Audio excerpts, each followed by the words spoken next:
Hace un mes atrás, porque hubo muchas interrupciones por distintas razones, estuvimos compartiendo, comenzamos, debo decir, una serie de mensajes en donde íbamos a estar enfocándonos en el mensaje de Jesús a las 7 iglesias del libro de Apocalipsis. Por ahí los chicos me van a ayudar a presentar los slides, ¿ok? Entonces, la idea que tengo, amados, es durante los próximos meses poder compartir, si así el Señor nos lo permite, una vez terminemos Apocalipsis y otros temas, pero también la meta es antes de que acabe el año poder darle un vistazo al libro de Apocalipsis. Nunca, quizás aquí en esta iglesia he tenido la oportunidad de compartir una serie en base al tema del libro de Apocalipsis. Y el libro de Apocalipsis, hermano, es un libro que mucha gente le tiene miedo y como que no le entran, porque piensan que es muy complicado poder entender e interpretar lo que Apocalipsis comunica.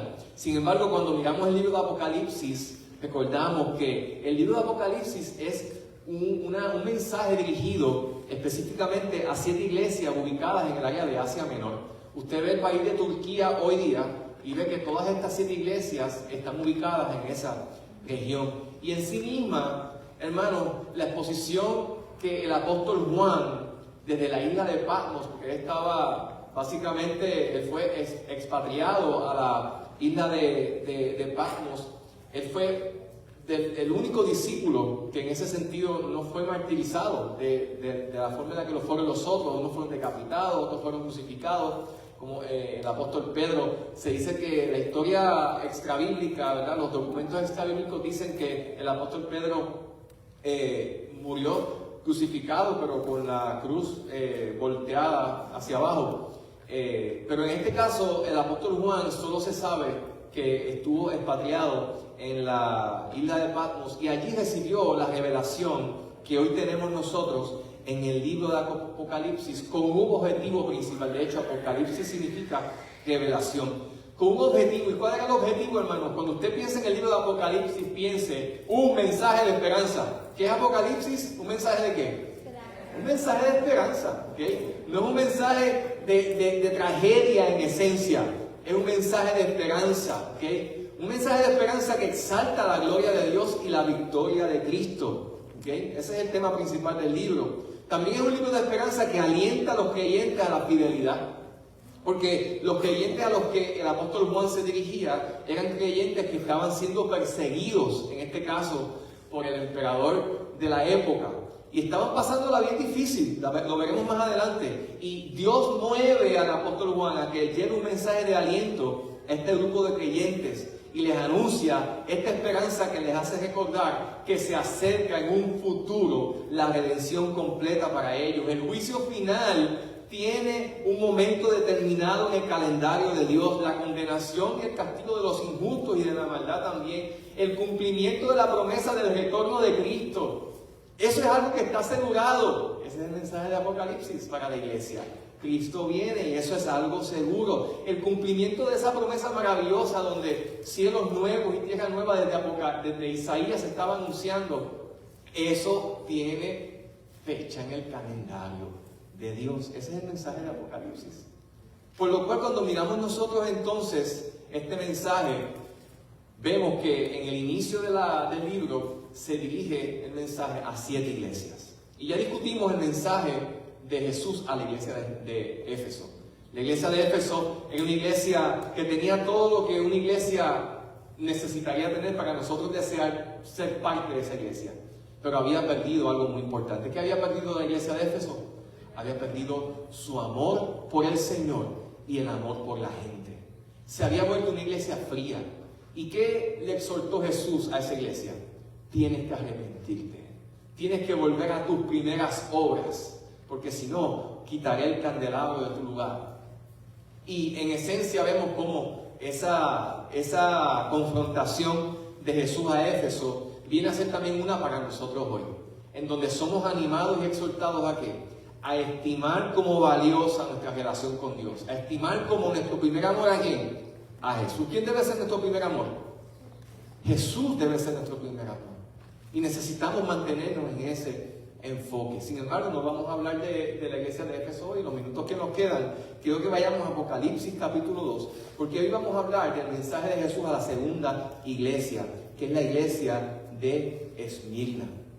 capítulo 2 de Apocalipsis, leemos en el verso 8 de la siguiente manera. Dice, está de pie conmigo, por favor, si puede. Capítulo 2 de Apocalipsis. Leemos y oramos antes de continuar. Dice, y escribe al ángel de la iglesia en Esmirna, el primero y el último, el que estuvo muerto y ha vuelto a la vida. Dice esto: yo conozco tu tribulación y tu pobreza, porque tú eres rico, y la blasfemia de los que dicen ser judíos y no lo son, sino que son sinagoga de Satanás. Verso 10, no temas lo que estás por sufrir. He aquí el diablo echará a algunos de vosotros en la cárcel para que seáis probados, y tendréis tribulación por 10 días. Sé fiel hasta la muerte, y yo te daré la corona de la vida. El que tiene oído, oiga lo que el Espíritu dice a las iglesias. El vencedor no sufrirá daño de la muerte segunda. Padre, luego de orar, de leer tu palabra, deseamos orar a ti y pedirte que nos des sabiduría y que nos ilumines. No basta con simplemente presentar un sermón más, sino deseamos, Padre amado, que a través de esta palabra predicada, tu Espíritu habla en nuestros corazones, seamos edificados, podamos ver la gloria de tu Hijo Jesús, podamos ser atraídos a ti, confrontados, afirmados y desafiados a tu voluntad, Señor. Gracias por la oportunidad que nos das de libremente predicar tu palabra. Anímanos, desafíanos, Señor, a través de esta palabra. Y, Señor, permítenos poder entender lo que tú deseas hablarnos. Señor, líbranos de nuestra propia incredulidad, de nuestra propia tendencia a autoengañarnos. En el nombre de Jesús. Y danos luz para entender tu verdad. La verdad que nos hace libres. En el nombre de Jesús. Amén. Amén. Tome su asiento. Como bien hemos leído, este mensaje específicamente, en primer lugar, ha sido dirigido al ángel de la iglesia en Esmirna. Y cuando miramos específicamente esta expresión en cuanto a quién se dirige este mensaje, se dice que el ángel de Esmirna era una representación o una forma de expresarse hacia la autoridad pastoral de esa iglesia. ¿Okay? Por eso hay gente que dice que la autoridad pastoral en una iglesia o un pastor en una iglesia es el ángel del Señor en esa iglesia. Y aunque muchas veces eso puede ser obviamente debatible, pero específicamente sabemos que la expresión simbólicamente cuando habla del ángel, el mensaje al ángel de la iglesia está representando a la autoridad pastoral, porque es a la autoridad pastoral a quien específicamente Jesús se dirige, porque a través de la autoridad pastoral también alcanza la iglesia. Pero lo interesante de esto no es nada más a quién se dirige, sino quién es el que comunica el mensaje. Y cuando miramos el pasaje, principalmente en el verso 8, nos damos cuenta de cuáles son las credenciales y las características que aquí el mismo mensajero dice de sí mismo. Y dice, el primero y el último, el que estuvo muerto y ha vuelto a la vida, dice esto. ¡Wow! ¡Qué expresión tan contundente y tan impresionante! Cristo mismo es presentado aquí como la fuente de donde procede este mensaje. Y cuando pensamos en la forma en la que aquí se expresa el mensajero, está haciendo clara referencia a la autoridad de ese mensaje, porque ese mensaje no venía de cualquier persona. Ese mensaje venía directamente de aquel que decía que era el primero y el último. Y es interesante porque si usted busca Isaías 44:6, Isaías 48:12, esas referencias del primero y el último son referencias que los profetas hacían cuando se referían a Jehová Dios.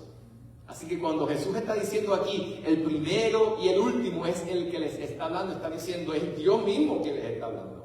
¿Okay? El Eterno les está hablando, el Alfa y el Omega, el principio y el final, el Todopoderoso. Pero también, no nada más hace referencia al primero y al último, sino que también, cuando está haciendo referencia al mensajero, habla también de aquel que vivió, murió y ha vuelto a la vida. En otras palabras, aquel que murió, aquel que resucitó, haciendo de alguna manera una vinculación ¿con quién? Con Jesús. Con Jesús, la revelación del Dios encarnado en el Nuevo Testamento. Y usted no sé si se da cuenta, pero vemos aquí cómo Jesús, al expresarse y al autopresentarse a sí mismo como el mensajero, está haciendo referencia al Dios del Antiguo Testamento y al Dios del Nuevo Testamento, y con eso marcando así la autoridad, la intención del mensaje y la relevancia del mensaje. Pero lo interesante de esto no nada más es eso, sino también el contenido de este mensaje. A diferencia de los demás mensajes, porque son 7 mensajes, solamente 2 iglesias no recibieron confrontación de parte de Jesús. Casi todas, en algún momento, Jesús las confronta por alguna falta que necesitan corregir. Pero cuando vemos la iglesia de Esmirna no recibe una confrontación específica de parte de Jesús, porque el propósito principal que Jesús tiene aquí es de brindarle ánimo a una iglesia sufriente. Esmirna representa el prototipo o el perfil de una iglesia sufriente por las razones que veremos más adelante. Para que podamos entender todo lo que el mensaje contiene y la intención del mismo, sería bueno que miráramos y consideráramos la ciudad de Esmirna. La ciudad de Esmirna, hermanos, se conocía como un semillero de adoración al emperador romano. De hecho, es una metrópoli. Actualmente Esmirna es una ciudad hermosa. Vamos a buscar en internet y es una ciudad hermosa en el país de Turquía. Y desde la antigüedad se conocía como una metrópoli en Asia Menor. Y era un semillero de adoración al emperador. Los ciudadanos de esa comunidad de Esmirna, de esa ciudad, eran tan leales a Roma que se dice que en el año 195 a.C. construyeron un templo en el que se adoraba a Roma. De hecho, el emperador Domiciano, que específicamente era el que estaba en ese momento, en el primer siglo, cuando Juan escribió, llegó a establecer como pecado capital el negarse a ofrecer sacrificios al emperador. Así que si los ciudadanos de esa comunidad, de esa ciudad, no ofrecían sacrificio y culto al emperador, podrían sufrir con su propia vida como consecuencia. Por lo que no era raro que cristianos en esta época se enfrentaran a la muerte. Así que cuando vemos en esta iglesia el perfil de una iglesia sufrida, no era una iglesia sufrida porque estaban pasando tribulaciones como las que a veces nosotros pensamos que pueden llamarse tribulaciones. Yo pienso que cuando yo leía esto y estudiaba esto y decía, Señor, perdóname, porque muchas de las cosas que yo pienso que son tribulación, la realidad es que no lo son. No lo son, porque a la hora de la verdad, cuando miramos el sufrimiento de esta iglesia, ¿sabes por qué esta iglesia estaba sufriendo? Esta iglesia estaba sufriendo porque había decidido permanecer fiel a Dios. Piense en Daniel y sus amigos. Piense en el momento en el que a Daniel le dijeron, vas a sufrir consecuencias si no le oras al rey. Vas a sufrir con tu propia vida. ¿Y qué hicieron ellos? No, nos vamos a quedar de pie, no nos vamos a postrar ante la imagen del rey, porque nuestro Dios es Jehová Dios y solamente a Él adoraremos. Y vivieron la amenaza que Dios obviamente en su misericordia les rescató. Pero cuando vemos, hermanos, este mensaje de Jesús a la iglesia de Esmirna, nos encontramos esencialmente con 3 cosas para que podamos ahí mirarlo, está en la pantalla con 3 cosas. Nos encontramos con un recordatorio o un elogio, nos encontramos con un anuncio y también con una promesa. ¿Con qué recordatorio nos encontramos aquí? Bueno, Jesús les recuerda a esta iglesia, en el verso 9, lo vemos claramente, síganme ahí en su Biblia, con Jesús diciéndole a esta iglesia, yo conozco tu tribulación. Yo conozco tu tribulación. En griego, tribulación significa presión. Significa que esta iglesia estaba enfrentándose a fuertes presiones a causa de su fidelidad a Cristo. Esta iglesia había decidido ser fiel a Jesús.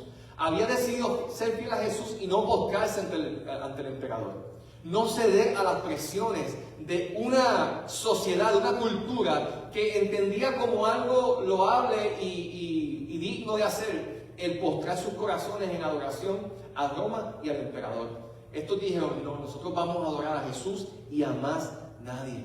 Y se dice que esta iglesia, interesantemente, estaba enfrentando estas presiones, tribulación, presiones a causa de su fidelidad a Cristo por varias razones, principalmente porque se habían negado a ofrecer sacrificios al emperador, rechazaban participar en el culto público. De hecho, los acusaban de ateos porque decían, ustedes adoran a un Dios que no existe porque no lo podemos ver. Nosotros por lo menos adoramos a un Dios que vemos, el emperador. Qué interesante. Los acusaban de lo que realmente los otros estaban haciendo. Los verdaderos ateos eran los otros que no reconocían al Dios verdadero.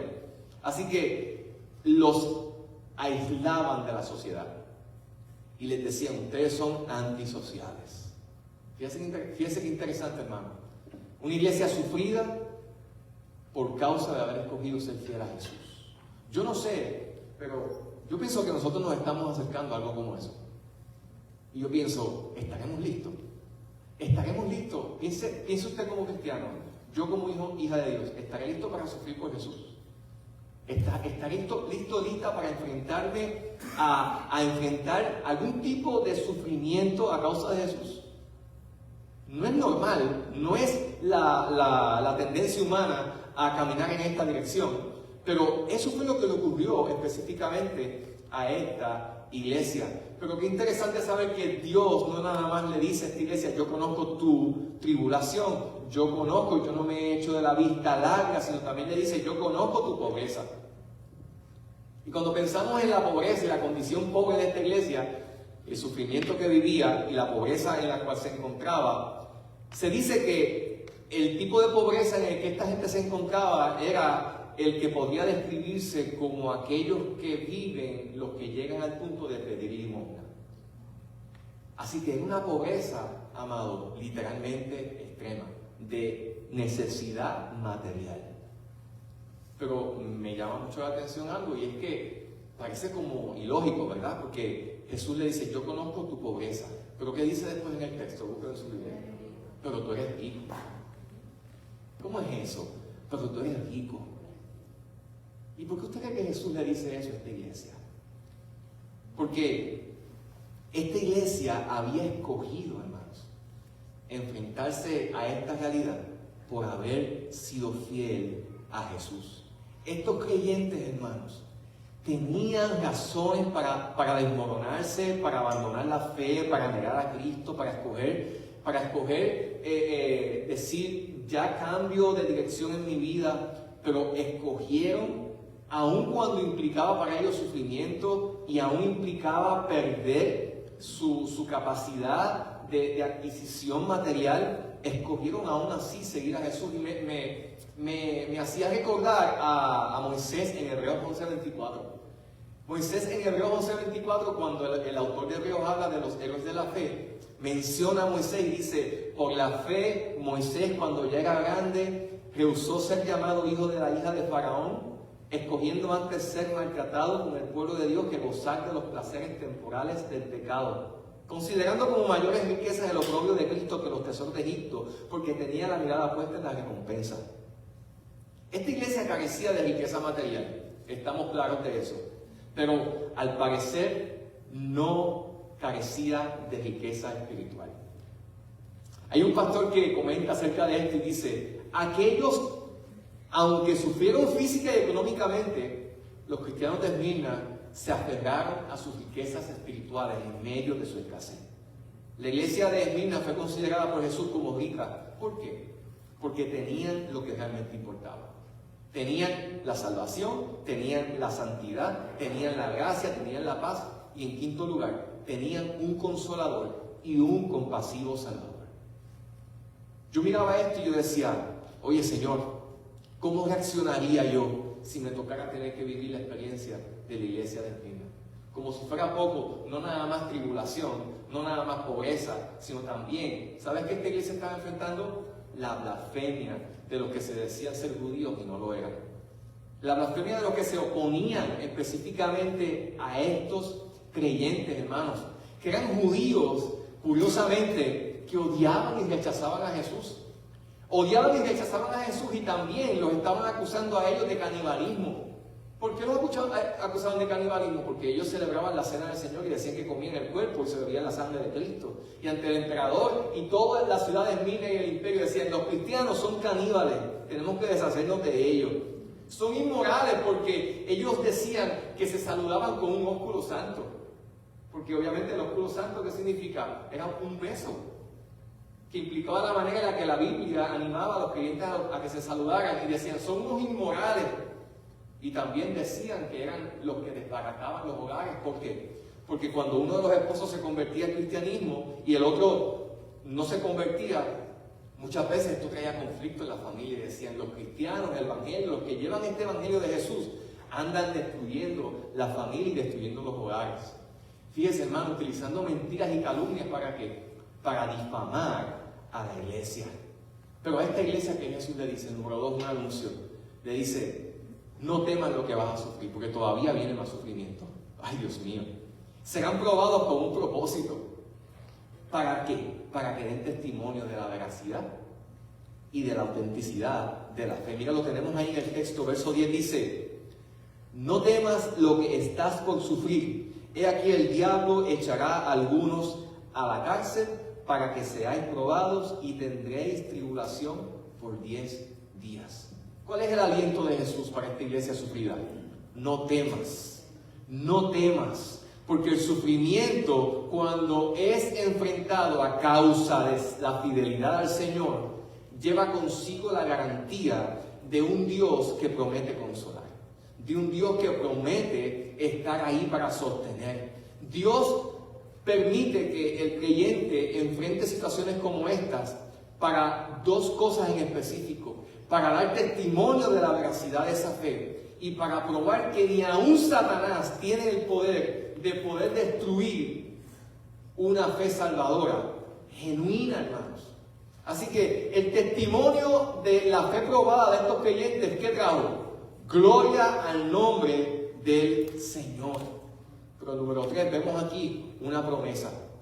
¿Y cuál era esa promesa? La promesa fue la siguiente: sé fiel hasta la muerte. Sé fiel hasta la muerte y yo te daré la corona de la vida. La corona de la vida venía a ser esa recompensa eterna como producto de una fe genuina. Y esto me hacía pensar en Santiago, cuando Santiago le comunica a la iglesia y le dice: bienaventurado el hombre que persevera bajo la prueba, porque una vez ha sido aprobado por Dios, recibirá la corona de vida, la recompensa eterna que Dios ha prometido a aquellos que le aman.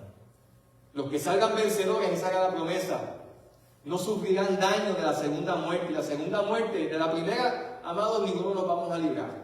Pero la segunda muerte aquí implica el infierno eterno. Apocalipsis 20, 14, 21 al 8.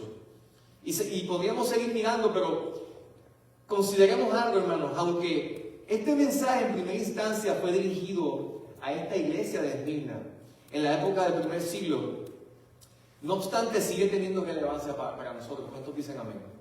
Y aplicabilidad para nosotros hoy día. ¿Por qué? Porque a través del mismo Jesús nos recuerda. Lo tenemos ahí, por favor, pónganlo en el PowerPoint. Jesús nos recuerda a nosotros. Así como Jesús les recordó a estos creyentes, ahora en nosotros exponernos a esto, Jesús nos recuerda hoy, número 1, que Él conoce y no se olvida de nosotros en nuestras tribulaciones. Él está cerca de nosotros. Y aunque muchas de nuestras tribulaciones, amados, hoy día no necesariamente pueden ser vinculadas debido a que estamos recibiendo algún tipo de persecución, sin embargo, nosotros sí vivimos la persecución del pecado a través de las tentaciones. Sí vivimos la persecución natural de oposición espiritual y aún de la misma carne cuando deseamos agradar a Dios, pero dentro de nosotros hay un dilema como el que tenía Pablo, donde decía: yo quiero hacer lo bueno, pero el deseo de hacer el bien está en mí, pero también el deseo de no hacerlo. Así que todos enfrentamos de alguna manera presiones. ¿Cuántos de ustedes enfrentan presiones por vivir en Cristo? Todos las enfrentamos. Todo aquel que anhele vivir piadosamente en Cristo Jesús padecerá algún tipo de persecución. Pero el Señor nos recuerda hoy y nos dice: yo conozco por lo que estás pasando. Yo no me he hecho de la vista larga. Yo estoy aquí para alentar a los que sufren, pues yo soy experimentado en quebranto. Si bien las pruebas, amados, son inevitables, Dios las permite ¿para qué? Para que nuestra fe se fortalezca, para que seamos perfeccionados, para que seamos afirmados, para que podamos ser refinados en nuestra experiencia de salvación. Por medio de las dificultades, amados, Él nos muestra que Él nunca pierde de vista nuestras necesidades. Y aunque quizás implique que podamos ser catalogados como bien se cataloga aquí o se catalogó a la iglesia de Esmirna como pobre, sabemos que en Cristo siempre tendremos los recursos necesarios y la riqueza que viene de Él para sostenernos. ¿Qué nos muestra todo esto, hermanos? ¿Y qué nos recuerda todo esto? Que nuestra riqueza y nuestra plenitud nunca provienen o será determinada por la ausencia de tribulaciones y pruebas en este mundo. Nunca, hermanos. Nunca nuestra plenitud será determinada por la ausencia de tribulaciones. Esta iglesia fue catalogada por Jesús como rica, no porque le iba exactamente bien, porque nuestra plenitud no depende de lo que nos ocurre, sino del Dios al cual servimos, del Dios al cual amamos. Lucas 12:15 dice: mirad y guardaos de toda avaricia, porque la vida del hombre no consiste en la abundancia de los bienes que posee. Y si bien es cierto que en nuestro corazón disfrutamos de todas las bendiciones que Dios nos pueda dar, aún materialmente, sabemos que si nos tocara tener que vivir la experiencia de la iglesia de Esmirna, aún si nuestro tesoro es Jesús, estaremos dispuestos a perder lo que quizás este mundo considera como su seguridad. ¿Qué es tu seguridad, hermanos? Para esta iglesia su seguridad era ¿quién? Jesús. Para esta iglesia su seguridad era Jesús, y Jesús la honró. Jesús nos anuncia hoy, no nada más nos recuerda, nos anuncia hoy que posiblemente te toque en algún momento, en algún sentido, sufrir, ser un fiel seguidor de Jesucristo. Segunda de Timoteo nos lo recuerda, pero Él nos invita a que confiemos en Él, a que no temamos y a que recordemos que cuando sufrimos, Él sufre con nosotros. El sufrimiento en Cristo es una oportunidad para experimentar el consuelo de Él, según 2 Corintios 1, 3 al 4. No nos debe sorprender, hermanos, cuando somos probados. Porque el apóstol Pedro les recuerda a la iglesia a la cual les escribió en 1 Pedro 4:12: no se sorprendan del fuego de prueba que en medio de vosotros os ha sobrevenido, como si alguna cosa extraña os estuviera aconteciendo. Antes bien, en la medida en la que ustedes comparten los padecimientos de Cristo, regocíjense en la revelación de la gloria que os recibiréis con gran alegría. Estas cosas os he hablado para que tengan paz. En el mundo tendréis aflicción, pero no se desalienten, confíen. Yo he vencido al mundo. Las pruebas, las presiones no son para siempre. Y por eso aquí vemos cómo en el recordatorio de Jesús, esta iglesia le dice, en otras palabras, permitiré que Satanás les meta en la cárcel solamente por 10 días. Y cuando pensamos, yo analizaba esa frase y decía, qué interesante, cómo Dios le pone límite al quebranto en nuestra vida. Cómo de alguna manera pensamos, pues, esto está difícil. Amado, hay un dicho por ahí que dice, no hay mal que, ¿cómo dice? Ni cuerpo que lo resista. No es para siempre el sufrimiento. Si por causa de ser fiel a Dios nos tocara tener que sufrir, tenemos una esperanza. No es para siempre. No es para siempre. De hecho, si miramos en la Biblia, los apóstoles en el libro de los Hechos, dice que ellos estimaban como privilegio sufrir por Jesús. Filipenses habla de que Dios nos ha dado no solamente la gracia para que le conozcamos, sino también para que suframos por Él. Entonces este es un mensaje que no es como muy simpático para nuestra generación, porque a nadie le gusta sufrir. Pero fíjense cómo el Evangelio nos invita a considerar esa posibilidad y no a buscarla, pero no necesariamente evitarla. El cristiano no debe buscar el sufrimiento, pero no debe evitarlo. Sufrimiento que venga por mis malas decisiones, pues lo resistiremos. Sufrimiento que venga por cosas que quizás a lo mejor tienen que ver por cosas que se salgan de mis manos, pero sufrimiento por la causa de Cristo necesita ser bienvenido por nosotros. Está siendo bienvenido por muchos cristianos en muchos lugares del mundo. Y de hecho, en los lugares donde los cristianos actualmente están recibiendo persecución a causa de su fidelidad al Señor, es donde la iglesia está más fuerte. Porque el sufrimiento por nuestra fidelidad a Jesús, la persecución en Cristo, fortalece nuestra fe en una medida impresionante. Por lo cual, hermanos, sepamos algo. Jesús también nos promete, no nada más nos anuncia la posibilidad y nos invita a que confiemos en Él, sino en tercer lugar, Él también nos promete hoy que si somos fieles hasta el fin, si escuchamos atentamente la voz de nuestro Salvador, si le obedecemos con todo el corazón, también recibiremos la corona de vida junto a los creyentes de Esmirna. Los creyentes de Esmirna se les prometió una corona de vida. ¿Y sabes quiénes también la podremos recibir? Aquellos que hasta el fin seamos fieles a Dios. Aquellos que escuchemos atentamente su voz. El que tenga oídos para oír, oiga. Aquellos que obedezcan con todo el corazón de la manera en la que los creyentes de Esmirna lo hicieron. Seremos librados de la segunda muerte. Porque lo peor que le puede pasar a un hombre, a una mujer, no es perder la vida en esta tierra, sino es perder la oportunidad de una eternidad con Cristo. Eso es lo peor que le puede pasar a una persona, una eternidad lejos del Señor. Y de eso es lo que el Señor quiere librarte, de la segunda muerte. De eso es lo que el Señor quiere librarte, mis amados. Así que en esto sepamos que esto es algo que nosotros no somos capaces de hacer en nuestras propias fuerzas. Permanecer fieles al Señor es imposible. Si nosotros nos preguntamos cuál es el mensaje que Jesús quiere darnos a través de estos 4 versículos: iglesia, sé fiel, no importa el precio que tengas que pagar. Iglesia, sé fiel a Jesús, no importa el precio que tengas que pagar. Actualmente quizás tus luchas son innegables, pero si te tocara sufrir más allá de lo que sufres hoy por permanecer fiel a Jesús, si te tocara tener 2 opciones delante de ti, o sufres por Cristo o la pasas bien sin Jesús, ¿qué escogerías? ¿Qué escogerías? Si en esta tierra se te da esa oferta, escoger los vituperios, como en el caso de Moisés, por la causa de Cristo, o vivir maravillosamente la vida abundante que en el mundo se nos puede ofrecer, ¿qué escogeríamos? Se nos llama a que consideremos que la opción nuestra debe ser estar dispuestos a sufrir por Jesús. ¿Y sabe por qué, hermanos, les comparto esto? Porque aún para mí esto representa el desafío a que yo debo estar preparado.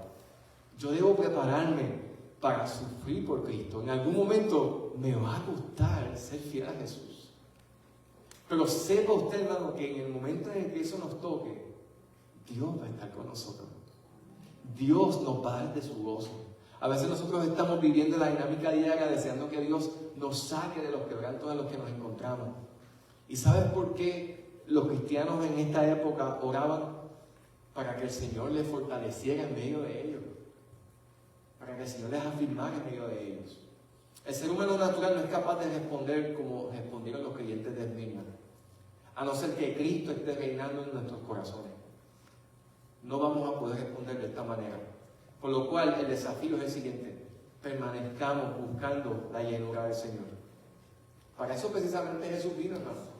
Jesús vino para darnos a nosotros no tan solamente el ejemplo de cómo permanecer inquebrantables y firmes aún en medio del sufrimiento, sino también vino a darnos la gracia para que lo podamos hacer en Él. Al hablar del desafío a la fidelidad al Señor, no lo podemos hacer sin Jesús.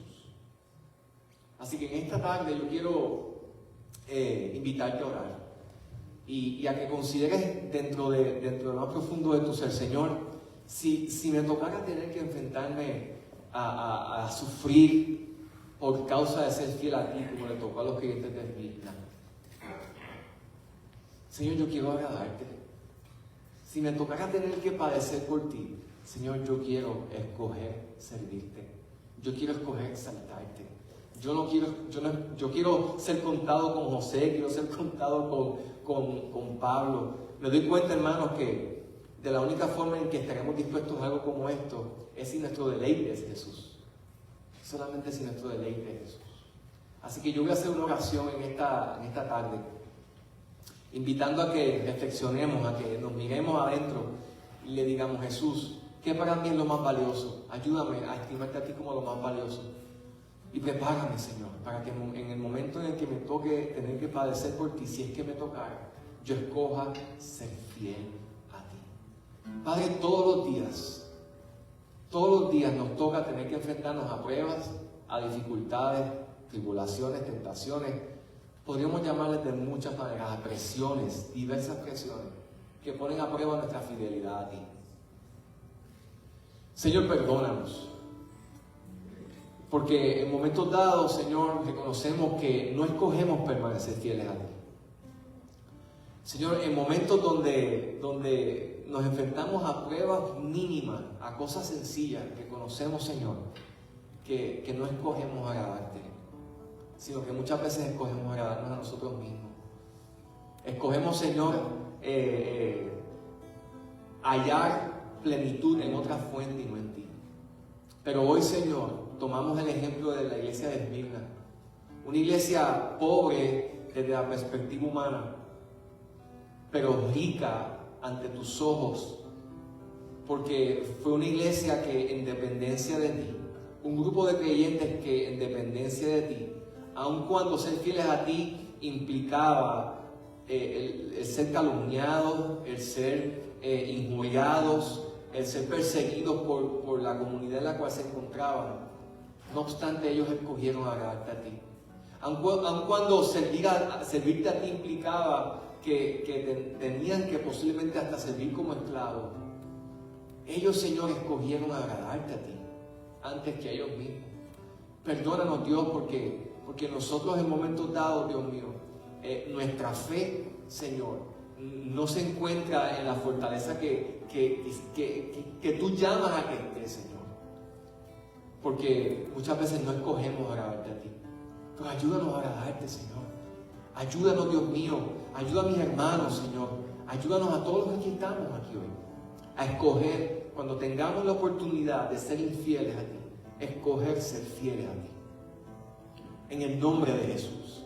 Porque una iglesia que escoge ser fiel a ti es una iglesia que será fuerte, una iglesia que podrá dar testimonio de ti, una iglesia que testificará de tu plenitud, de tu gracia y de tu amor. Gracias, Padre, por tu fidelidad. Porque tú, Señor, antes de ser fiel, antes de desafiarnos a la fidelidad, nos recuerdas que tú has sido antes fiel con nosotros. En el nombre de Jesús.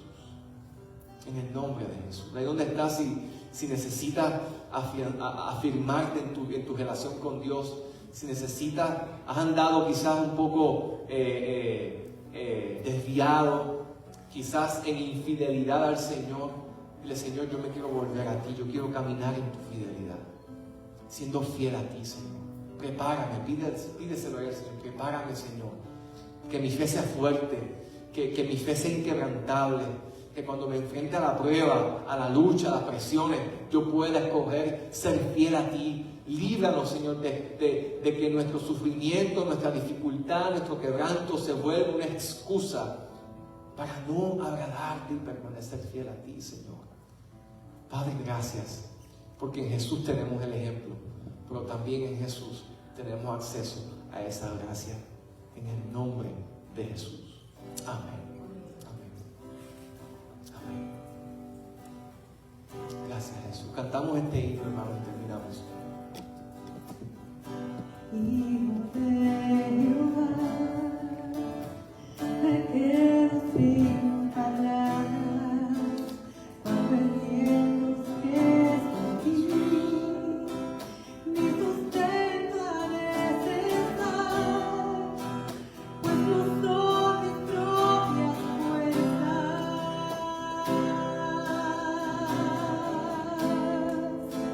ni mi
vivir santidad,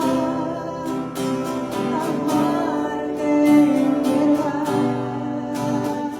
Yo quiero serte fiel, aun cuando no obedezca, tú permanecerás, precioso de precioso de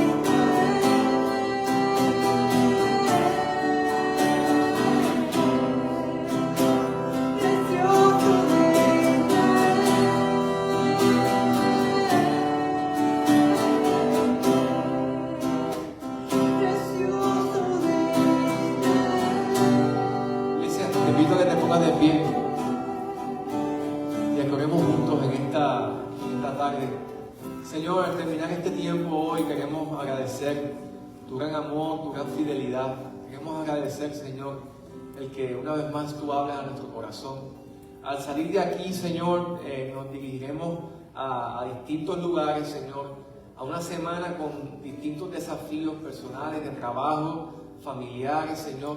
Danos la gracia para poder permanecer fieles a ti, no importa lo que podamos enfrentar. Señor, alienta a tu iglesia, afirma a tu iglesia, Señor, en el nombre de Jesús, y ayúdanos a caminar en el poder de tu Espíritu, confiando en ti, glorificando tu nombre, en el nombre de Jesús. Y la iglesia dice, amén, amén.